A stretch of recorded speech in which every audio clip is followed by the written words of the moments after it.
பற்றி நான் ஜஸ்ட் ஒரு இன்ட்ரடக்ஷன் மட்டும் சொல்கிறேன். குறிப்பிட்ட இந்த நோயாளிக்கு அது எப்படி பயன்பட்டதுன்றது அவங்க பண்ண டாக்டரே சொல்லுவாங்க உங்களுக்கு. இந்த ப்ரொசீஜர் பேர் வேக்யூம் அசிஸ்டட் பயாப்சி அப்படின்னு சொன்னால் அவங்களுக்கு அந்த பேர்லேயே அது விளக்கம் இருக்குது. வேக்யூம்னா உங்களுக்கு எல்லாருக்கும் தெரியும், வெற்றிடம். ஸோ இந்த பயாப்சின்றது நம்ம திசு எடுத்து பரிசோதனை பண்ணுறது. எல்லா கட்டியுமே பொதுவாக நமக்கு திசு பரிசோதனை பண்ணாமல் இது திட்டவட்டமாக எந்த வகையான கட்டியும் தெரியாது. கேன்சர் கட்டியா இல்லை சாதாரண கட்டியா இல்லை கேன்சர் ஆகக்கூடிய கட்டியா, அந்த மாதிரி பல வித்தியாசங்கள் இருக்குது. இது தெரியணும்னா நமக்கு திசு பரிசோதனை பண்ணி தான் ஆகணும். ஸோ அதில் நமக்கு உங்களுக்கு எல்லாருக்கும் தெரிஞ்சிருக்கும். பயாப்சின்றது யூஸ்வலாக ஒரு சாதாரணமாக ஒரு ஊசி போட்டு இல்லை வெட்டி ஏதாவது முதல்ல எடுப்பாங்க. இதில் இந்த வேக்யூம் வெற்றிடம் இப்போ நீங்கள் வேக்யூம் கிளீனர் உங்களுக்கு தெரியும் அது எப்படி ஆளுங்களாக இருக்குதுன்ட்டு. அதே மாதிரி பிரின்சிபிளில் இந்த நீடில் அந்த வேக்யூம் இது இருக்கிறதுனால, வெற்றிடம் இருக்கிறதுனால இப்போ அந்த நீடில் போட்டாக்கா அந்த இது அப்படியே உள்ளே சக் பண்ணிக்கும். அது சக் பண்ண பிறகு ஒரு சின்ன பிளேட் மாதிரி இருக்கும், அது கட் பண்ணிடும். ஸோ அந்த மாதிரி சதை கிடைக்கும். ஸோ இதில் என்ன உங்களுக்கு அட்வான்டேஜ் அப்படின்னு கேட்டிங்கன்னா, மார்பை பொறுத்த மட்டும் இது ஒரு பெக்யூலியரான ஒரு உறுப்பு அப்படின்னு சொன்னால் இது கேன்சர் கட்டி இது சாதாரண மார்பு அப்படின்ற ரெண்டு வகையான கிடையாது. இடையில நிறைய சந்தேகத்திற்குரிய பல மாற்றங்கள் இருக்கலாம். கட்டியாக இருக்கலாம், இது சாதாரண கட்டியான்னு தெரியாது, இல்லை கேன்சர் கட்டியான்னு தெரியாது. ஸோ நீங்கள் ஒரு மேமோகிராம் மாதிரிலாம் எடுத்திங்கன்னா கூட உங்களுக்கு திட்டவட்டமாக பல முறை சொல்ல முடியாது. சிலப்போ சொல்ல முடியும், திட்டவட்டமாக பல கட்டங்களை சொல்ல முடியாது. ரெண்டாவது ரொம்ப சின்ன கட்டியாக இருக்கலாம், அல்லது இந்த கால்சிஃபிகேஷன் சொல்லுவாங்க, கால்சியம் இந்த மாதிரி ஏற்கனவே அறுவை சிகிச்சை செய்த பெண்மணியாக இருக்கலாம். அது அறுவை சிகிச்சை செய்த மாற்றங்கள்னாலே இதுக்கு கொஞ்சம் கன்ஃபியூஷன் வரும். ஸோ இந்த மாதிரி சந்தேகத்திற்குரிய சிச்சுவேஷன்ஸில் இதனுடைய குறிப்பிட்ட ஒரு அனுகூலம் அட்வான்டேஜ் என்னன்னு பார்த்தீங்கன்னாக்கா, இது மினிமலி இன்வேசிவ் ப்ரொசீஜர்னு சொல்லுது. அப்படின்னு சொன்னால் இதில் ஃபர்ஸ்ட் ஆஃப் ஆல் அவுட் பேஷண்டாக பண்ணலாம். ரெண்டாவது சீக்கிரம் பண்ணலாம். வித்தின் 24 hours பேஷண்ட் நார்மலாக இருக்கலாம், ஒன்றும் பிரச்சனையும் கிடையாது. In fact within few hours they can go back to the normal duty, ஒன்றும் பிரச்சனை இல்லை. ப்ளீடிங் ரிஸ்க் எக்கானமி, அது மாதிரி நிறைய அட்வான்டேஜ் இருக்குது. அதே மாதிரி ரொம்ப சின்ன கட்டி, இப்போ அதாவது ஒரு சென்டிமீட்டருக்குள்ளே இருக்கிற கட்டியெல்லாம் இதில் ஃபுல்லாகவே கூட எடுத்துக்கலாம். ஸோ உங்களுக்கு அதுலேயே உங்களுக்கு ட்ரீட்மெண்ட்டும் வந்துடுது, டயக்னோசிஸும் வந்துடுது. ஸோ அதுதான் இதனுடைய அட்வான்டேஜ். ஸோ நம்ம குறிப்பிட்ட ஏன் இந்த ஹைலைட் பண்ணுறோம் அப்படின்னு சொன்னால், இந்த மாதிரியெல்லாம் பல விதமான அணுகுமுறைகள் இருக்குதுன்றது பொதுமக்களுக்கு உங்கள் மூலமாக தான் தெரிய வரும். ஏன்னா நிறைய பேர் நினைக்கிறாங்க பயாப்சினா ஒரே ஒரு வழி தான் இருக்குது, இது கீறுவாங்க, இது பண்ணுவாங்க அப்படின்னு. அது அப்படி கிடையாது. இது ஒரு நான் இன்வேசிவ் ப்ரொசீஜர் அப்படின்னு சொன்னால் மினிமலாக அவுட் பேஷண்ட்டாக இதில் ஸ்டிச்சஸ் கிடையாது, கட்டிங் கிடையாது, எதுவுமே கிடையாது.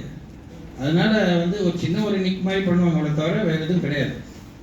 ஸோ அது ஒரு பேஷண்ட்டுக்கு இப்போ ஸ்காரிங், அதாவது தழும்பு வராது. ஸோ இதெல்லாம் சில பெண்மணிகளுக்கு அது முக்கியமாக இருக்கும். அதனால் அது அந்த மாதிரி ஒரு அட்வான்டேஜ் நம்ம அவங்களுக்கு ஆஃபர் பண்ணலாம். அதே சமயத்தில் ட்ரீட்மெண்ட்டும் பண்ணலாம். இது எல்லா கட்டிக்கும் பொருந்தாது. அதோட சைஸை பொறுத்த இருக்குது, அதனுடைய பொசிஷனை பொறுத்த இருக்குது. இப்போ ரொம்ப ஆழமாக இருக்கிற கட்டிக்கு பொருந்தாது. அந்த மாதிரி சில இதெல்லாம் இருக்குது. பட் எங்கே அது பொருந்துமோ அது நிச்சயமாக அந்த பெண்மணிக்கு அது ஒரு அட்வான்டேஜ் தான். ஸோ அந்த மாதிரி ஒரு ப்ரொசீஜர் இப்போ பண்ண பேஷண்ட் அது எப்படி அவங்க பெனிஃபிட் ஆச்சுன்றதை டாக்டர் சொல்லுவாங்க எப்படி பண்ணாங்கன்ட்டு. அது ஐ ஹோப் உங்களுக்கு அது கிளியர் ஆக்ஷன் நினைக்கிறேன். என்ன பண்ணுறோம். தேங்க்யூ.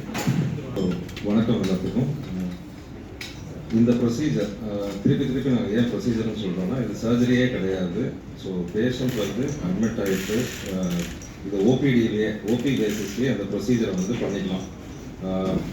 மறுத்து போகிற ஊசி மட்டும் போட்டு ஓபியில் பண்ணிக்கலாம். இல்லை அவங்களுக்கு கொஞ்சம் பதட்டமாக இருந்துச்சு அப்படின்னா தேட்டரில் கூட வச்சு செடேஷன் கொடுத்துட்டு மினிமலாக அனஸ்தீசியா கொடுத்துட்டு அவாய்டிங் அன்வான்ட் ட்ரக்ஸ் கொடுத்துட்டு மார்னிங் அட்மிட் ஆனாங்கன்னா ஆஃப்டர்நூனே டிஸ்சார்ஜ் ஆகிடலாம். They can resume their duties. So என்னோட மெயின் இதுவே எம்பசஸ் இதை ஒரு ப்ரொசீஜராக தான் கன்சிடர் பண்ணுறோம். இது ஒரு சர்ஜரி கிடையாது. And we call this de-escalation of surgery. It is just minimally எப்படி நம்ம லேப்ரோஸ்கோப்பின்லாம் சொல்கிறோமோ அது மாதிரி பெஸ்ட்டுக்கு ஒரு பின் ஹோல் ப்ரொசீஜர் அது. அதே மாதிரி எங்களோட எம்பசஸ் இதை இன்னும் ஸ்க்ரீனிங் ப்ரொமோட் பண்ணணும். இந்த மாதிரி சின்ன கட்டிங்களுக்கெல்லாம் ஸ்க்ரீனிங் ப்ரொமோட் பண்ணி சின்ன வயசுலேயே ஏதாவது கட்டி இருக்கிறவங்களுக்கு ப்ரிவென்டிவ் ஆங்காலஜியை ப்ரொமோட் பண்ணணுன்றது தான் எங்களோட நோக்கம். Thank you, sir. We will now move on to a demonstration of the vacuum assisted biopsy procedure. To take us through the demonstration and explain the key steps involved, May I now invite Dr. Kirti, Consultant, Breast Oncology, and Dr. Swapna, Senior Consultant, Radiology and Imaging Science, to demonstrate the procedure and share their perspective on this case. வணக்கம். So நம்ம doctor ராஜா சித்தார்த் சாரும் சொன்ன மாதிரியே இது வந்து vacuum assisted எக்ஸிஷன் biopsy ப்ரொசீஜரை பற்றி தான் இன்னைக்கு நம்ம டெமான்ஸ்ட்ரேட் பண்ண போகிறோம். சொன்ன மாதிரியே இப்போ எல்லாருக்கும் வந்து மேக்ஸிமம் ஹைலைட் எங்கே பார்த்தாலும் எந்த நியூஸ் சேனல் பார்த்தாலும் மார்புடை புற்றுநோயை பற்றி தான் மேக்ஸிமம் எல்லாரும் வந்து ஹைலைட் பண்ணி பேசிகிட்டு இருக்காங்க. புற்றுநோயோடைய அவேர்னஸ் தான் ஜாஸ்தியாக பேசிகிட்டு இருக்காங்க.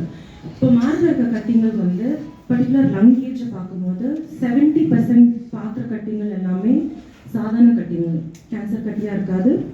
அண்ட் அந்த சாதா கட்டி வந்து 2 கேட்டகரியில் இருக்கும். சில பேருக்கு வந்து அந்த வளர ஸ்டேஜஸில் பியூபர்டல் ஸ்டேஜஸில் வந்து அந்த ஹார்மோனல் சேஞ்சஸ் வர சமயத்தில் சில அப்நார்மல் டிஷ்யூஸ் மார்பில் ஃபார்ம் ஆகலாம். அந்த அப்நார்மல் டிஷ்யூஸ் சாதாரண கொழுப்பு கட்டி மாதிரி வளர்ந்துட்டு வருதா, இல்லை ஃப்யூச்சரில் ஏதாவது தொந்தரவு கொடுக்க போதா, இந்த சமயத்துலேயே நம்ம எடுத்துடலாமான்னு பார்க்குறதுக்கு தான் இந்த மாதிரி ப்ரொசீஜர்ஸ் நம்ம பண்ணுறோம். அதே யங் ஏஜ் குரூப்பில் பார்க்கும்போது அன்மேரிட் விமன், யங் கேர்ள்ஸ்க்கு கொழுப்பு கட்டி பார்க்குறது தான் ஜாஸ்தி. அண்ட் சில பேருக்கு வந்து அந்த கொழுப்பட்டி வளர சமயத்தில் அது கொஞ்சம் டெஸ்ட்டை டிஸ்டார்ட் பண்ணலாம், வலினால சிம்டம்ஸ் ஜாஸ்தியாக இருக்கலாம். ஸோ இந்த மாதிரி சாதா கட்டிங்களுக்கு வந்து ஒரு பெரிய சர்ஜரி பண்ணாமல் சின்ன ப்ரொசீஜர்லேயே கட்டி ஃபுல்லாக வெளில எடுக்கிறது தான் நம்ம வேக்யூம் அசிஸ்டட் எக்ஸிஷன் பயாப்சி பண்ணுறோம். இதோடைய பெனிஃபிட்ஸ் என்னன்னு கேட்டிங்கன்னா, சொன்ன மாதிரியே ஸ்டிச்சஸ் எதுவுமே இருக்காது, ஸ்கார் எதுவுமே இருக்காது.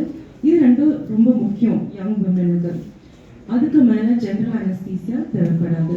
ஸோ லோக்கல் அனஸ்தீசியா அந்த இடத்துல மட்டும் மருத்துவ ஊசி கொடுத்து ப்ரொசீஜர் பண்ணுற மாதிரி இருக்கும். ஸோ அதே சமயத்தில் நம்ம இந்த கட்டி வந்து என்ன நேச்சர்னு பார்க்குறதுக்கு ஐடென்டிஃபை பண்ணிக்கலாம். ப்ளஸ் ரெண்டாவது அட்வான்டேஜ் என்னன்னு கேட்டிங்கன்னா, அதே சமயத்தில் ஃபுல்லாக கட்டியை வெளியில் எடுத்துருக்கோம். So it is a dual procedure. And doctor Raja Siddharth sir சொன்ன மாதிரி டே கேராக பண்ணிக்கலாம். அதே நாள் வீட்டுக்கு போய் நார்மல் ஆக்டிவிட்டீஸ் ரெஸ்யூம் பண்ணிக்கலாம். வேலைக்கு போகிறாங்கன்னா அடுத்த நாளே திருப்பி ரெஸ்யூம் பண்ணலாம், இல்லை ஸ்கூலுக்கு போகிறாங்கன்னா அடுத்த நாளே நார்மலாக இருக்கலாம். So that is the advantage of doing a vacuum assisted procedure. வந்து ஒரு மினிமல் இன்வேசிவ் ப்ரொசீஜர் மாதிரி யோசிச்சுக்கலாம், சில கட்டிங்களுக்கு மட்டும் எடுக்கிற மாதிரி. இப்போ இந்த மாதிரி கட்டிங்கள் பார்க்குறதுக்கு ஸ்க்ரீனிங் இருந்தால் தான் ஆரம்பிக்கிற ஸ்டேஜ்லேயே சின்ன சின்ன கட்டிங்கள் வந்து சீக்கிரமாக ஐடென்டிஃபை பண்ணிக்கலாம். So this is mainly done for நான் கேன்சரஸ் லங்ஸ்.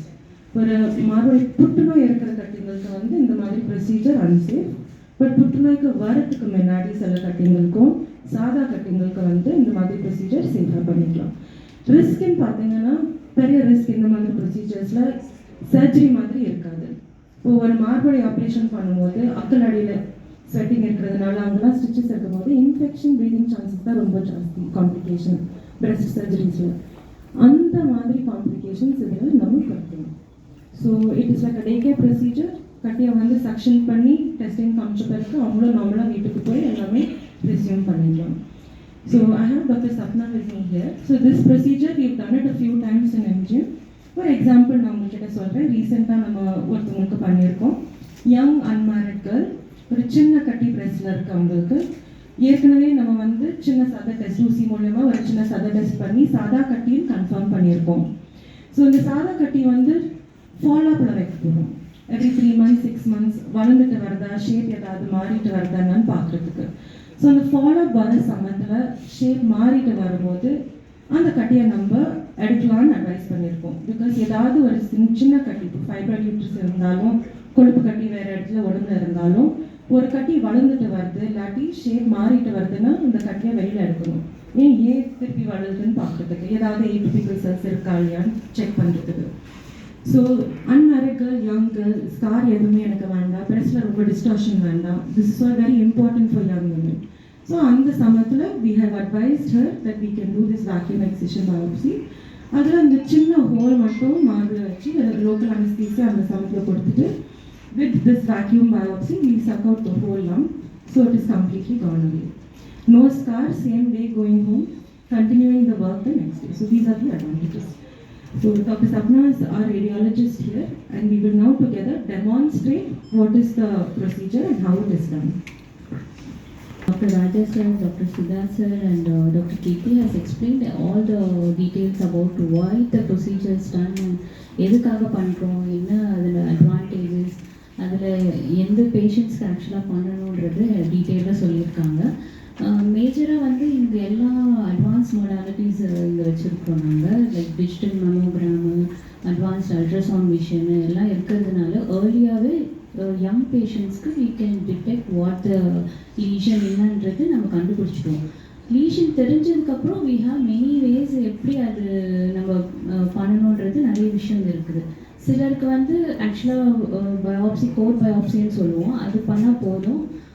பட் சில பேருக்கு வந்து என்னன்னாக்கா இந்த கோர் பயாப்சியில் கொஞ்சம் டிஷ்யூ வந்து சரியாக வரலன்னும் போது we will go for vacuum assisted biopsy. இதில் என்னென்னா டிஷ்யூ சாம்பிள்ஸ் அதிகமாக கிடைக்கும் நம்மளுக்கு கோர் பயாப்சி விட. Plus excision, as Kirti has mentioned, we do excision in the same sitting also we can do the excision. Once excision பண்ணோன்னா அது திருப்பி வளர்றது ரொம்ப கம்மி தான். ஸோ யங் பேஷண்ட்ஸு காஸ்மெட்டிக் இது வந்து ரொம்ப இம்பார்ட்டண்ட்டு. ஏன்னா they don't want a scar in the breast. So இது ஒரு போன் மாதிரி அவங்களுக்கு. ஆக்சுவலாக they don't have any scar. Even நம்மளுக்கு ஒரு 1 week கழிச்சு அவங்க வந்து பார்த்தா கூட we will not know where we have done the procedure. அந்த அளவுக்கு காஸ்மெசிஸ் இருக்கும். So young patients who are willing to remove the lesion without any scar ಅನ್ನುம்போது this is one of the best procedure we can do. Is the closest to women.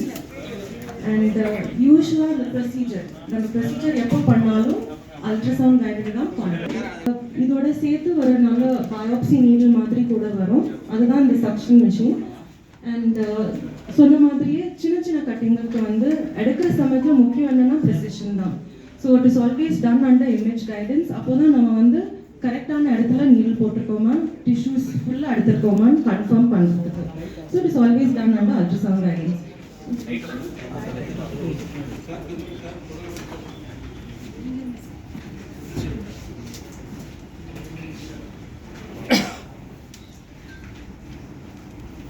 நம்ம tissues எல்லாமே உள்ள எடுக்க முடியும். And இந்த needle தான், so this is the suction needle. இந்த நீடிலோட டிப்பில் தான் we will have a small opening. அந்த ஓப்பனிங் மூலியமாக தான் நம்ம இந்த டிஷ்யூஸ் வந்து ஃபுல்லாக சக் பண்ணி பீஸ் மீலாக வெளில கம்ப்ளீட்டாக எடுக்கலாம்.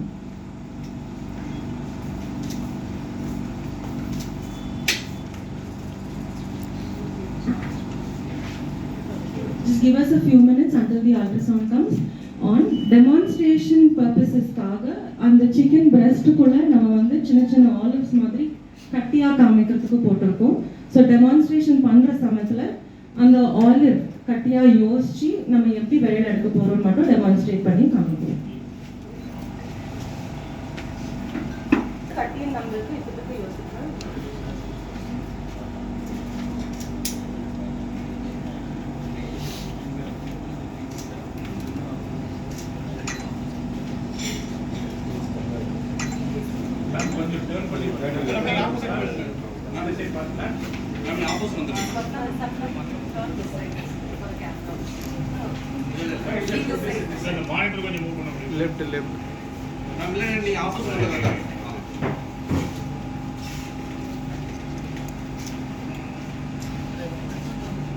left ma'am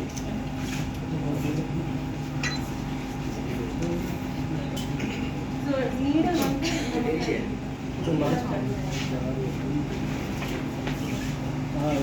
yes ஓகேங்களா? thank you. ஸோ நீடல் வந்து நம்ம எக்ஸாக்டாக கரெக்டான இடத்துல வந்து Light என்ன touching. பார்த்துட்டு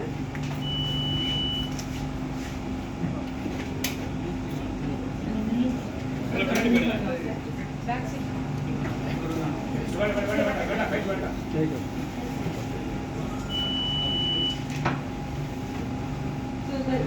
அதே சமயத்தில் you can see the needle going in and out and எல்லா டிஷ்யூஸ் வந்து வேறு